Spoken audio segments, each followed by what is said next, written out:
अस्सलाम वालेकुम। साफ़ी बरादरी बहुत खुश है क्योंकि मुकदमे से ही डिस्चार्ज कर दिया गया है सीनियर साफ़ी खालिद जमील साहब को। पहले उनको गिरफ़्तार किया गया, फिर पता चला अभी पता ही नहीं कि उन पर इल्ज़ाम क्या है, क्या चीज़ की FIR है। फिर FIR सामने आई, कोई ट्वीट का मामला था, उन्होंने कोई ट्वीट किया हुआ था।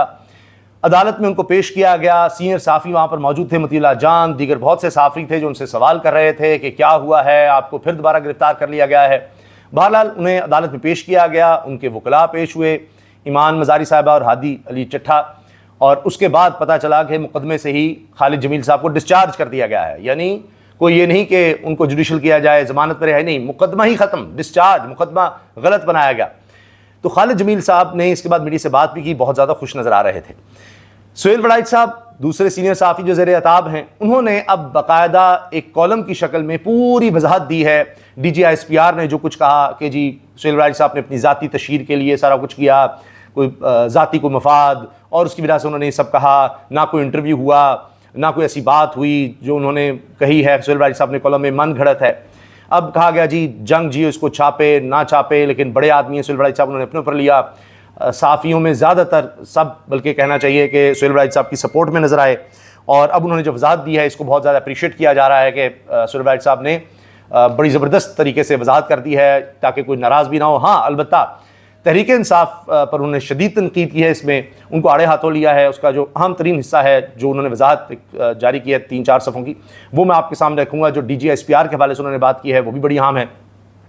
उन्होंने जुल्फ़ी बुखारी या तहरीक इंसाफ के सोशल मीडिया पर भी तनकीद की कि उन्होंने बात का कोई और मतलब बना दिया, कहीं से कहीं चले गए। मुझ पर पहले भी इन्होंने बहुत सी बातें की हुई हैं, और यहाँ तक कहा गया कि ख़त्म हो गए सुहेल वड़ाइच साहब, ये सब झूठ साबित हो गया, और इस तरह की और बातें पहले भी मुझ पर की गई हैं। फिर उन्होंने हवाले दिए कि ज़िया दौर से लेकर फिर मुशर्रफ दौर तक मैंने कहीं नवाज शरीफ का इंटरव्यू किया तो नाराज़गी हो गई, किताब लिख दी कंपनी चलेगी तो लोग नाराज़ हो गए।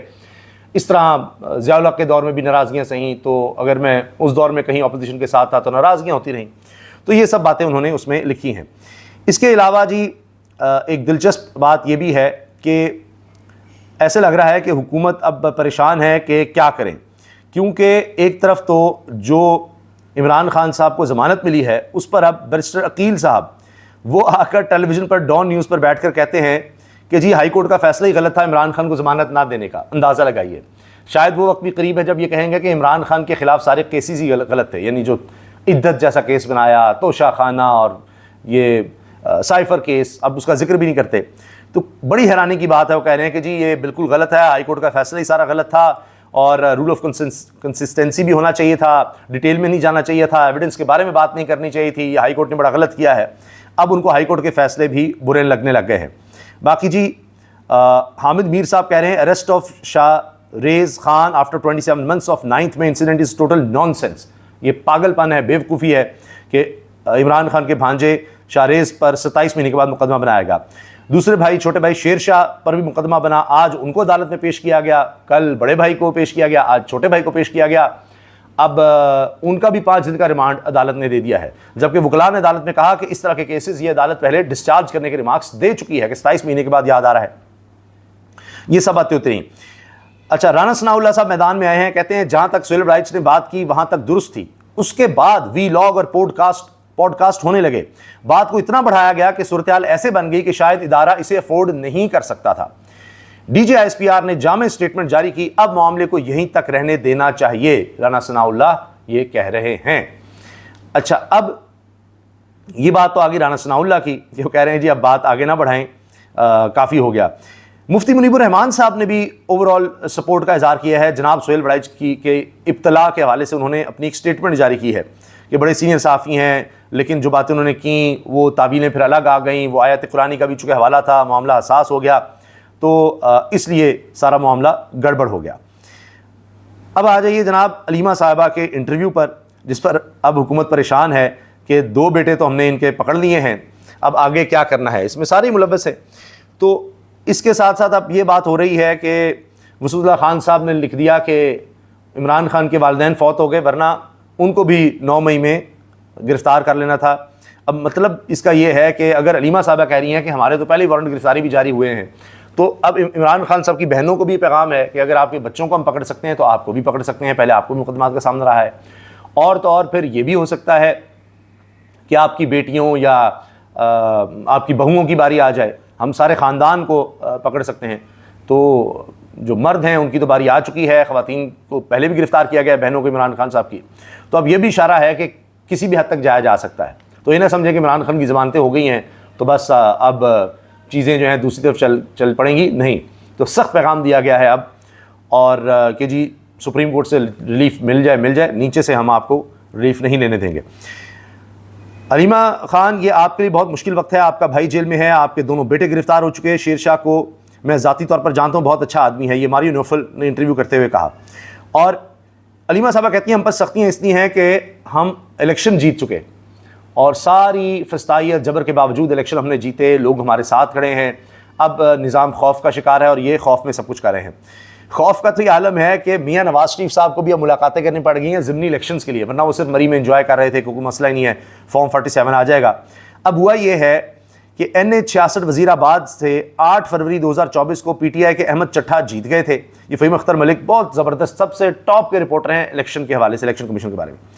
वो कह रहे हैं कि जी अब जीते तो अहमद चट्ठा थे तहरीक इंसाफ के। नून लीग के उम्मीदवार डॉक्टर निसार चीमा ने शिकस्त तस्लीम की और अहमद चट्ठा को मुबारकबाद दी। कुछ लोग रख रखाव वाले होते हैं, उन्होंने इलाका में भी जाना होता है, अपना मुंह भी दिखाना होता है, तो उन्होंने कहा भाई हम तो हार गए। बाद में इनको फॉर्म 47 पर जीतने की पेशकश हुई, उन्होंने माजरत कर ली कि बड़ी बेइज्जती की बात है, हम नहीं हारे हुए हैं फॉर्म 47 पर। जाहिर उनको कहा गया होगा सारे इसी तरह हम जीत रहे हैं, तुम्हें भी जितवा देते हैं।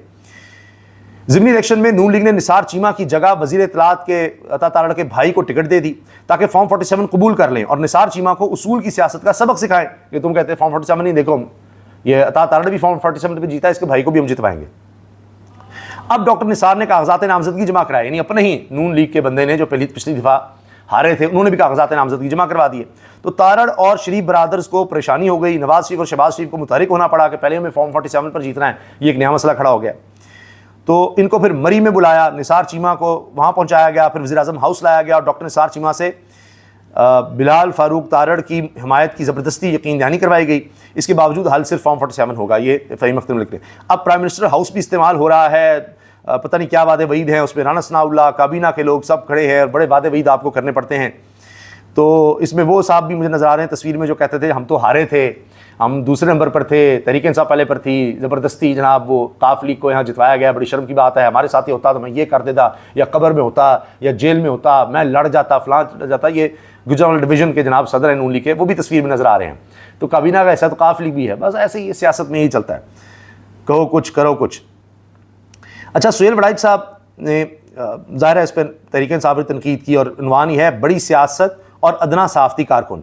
इस पर जो ISPR के हवाले से उन्होंने बात की है वो मैं आपके सामने पढ़ देता हूँ वो हिस्सा, और उसमें वो ज़िक्र करते हैं DG ISPR का कि वो जब भी उनसे मुलाकात हुई है तो बड़े भले आदमी हैं। जनाब अहमद शरीफ चौधरी का मेरे दिल में ज़ाती एहतराम है, ज़ाती मुलाकातों में बहुत खुशगवार हैं, मगर उन्होंने जिन बातों की तरदीद की इनका जिक्र मज़कूरा कॉलम में नहीं था। शायद उन्होंने गलत फहमी की बुनियाद पर बात की और इस कॉलम में मेरा कोई ज़ाती फ़ायदा हो सकता है, सवाल निशान, क्या फ़ायदा हो सकता है जिन्होंने कह दिया।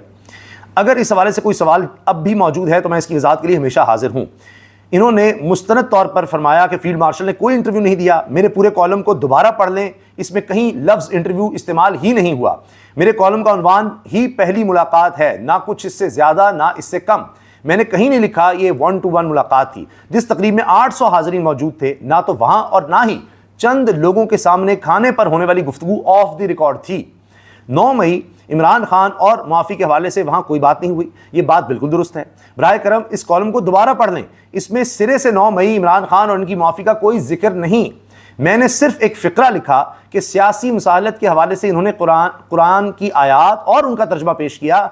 अब लोगों और ट्रोल्स ने इससे क्या तासुर लिया वो उनकी मर्जी है। गोया जिन पॉइंट्स के इतने बड़े पैमाने पर तदीद की गई इनका तो जिक्र फसाने में कहीं था ही नहीं। किसी के अपने जहन में हो तो इसकी मर्जी पर मुनहसर है। तो ये जनाब उन्होंने इस हवाले से बात की। मैं आपको पहले दिन से कह रहा था, उन्होंने तहरीक इंसाफ का जिक्र नहीं किया। उन्होंने कहा जी कौमी मसालत की बात हुई थी तो उस पर फील्ड मार्शल ने कहा कि जी वो माफ़ी से ही मुमकिन है। तो उसमें तहरीक इंसाफ का या इमरान खान का या 9 मई का नहीं था, ओवरऑल बात थी।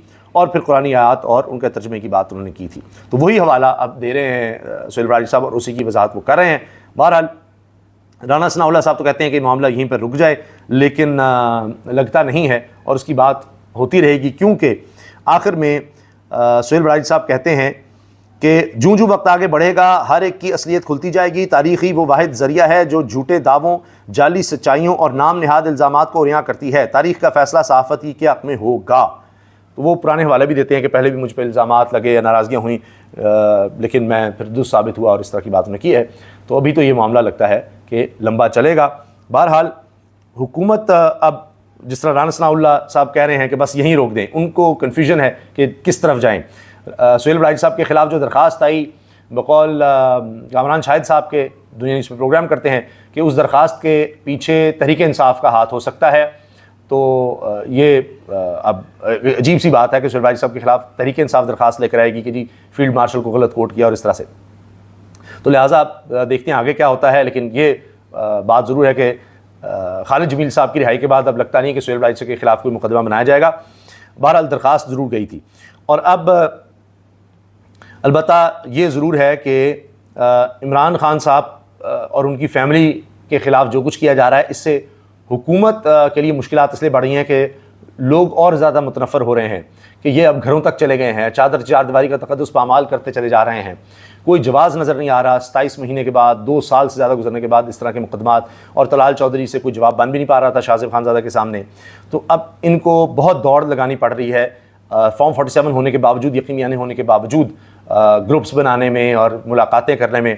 एक एक सीट के लिए आप सोचिए ज़रा, ये हाल है कि अपनी साख इनकी जो तबाह हो चुकी है उसको अब किस तरह से बिल्ड करें।